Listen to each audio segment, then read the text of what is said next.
There is mathematical patterns in the nature, fractals in trees, seashells and clouds. And there is also fractals in us, in our blood vessels, lungs and the brains. Our brain has very similar fractal pattern as trees. Self-similar fractal pattern, which means a certain type of pattern is multiplied in smaller versions.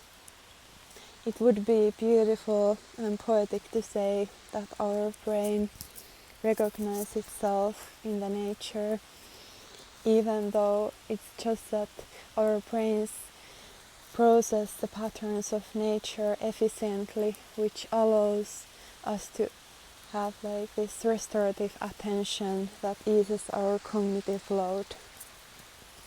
According to studies, fractals in the nature may lower stress up to 60%. So spend time in the nature. It is good for you.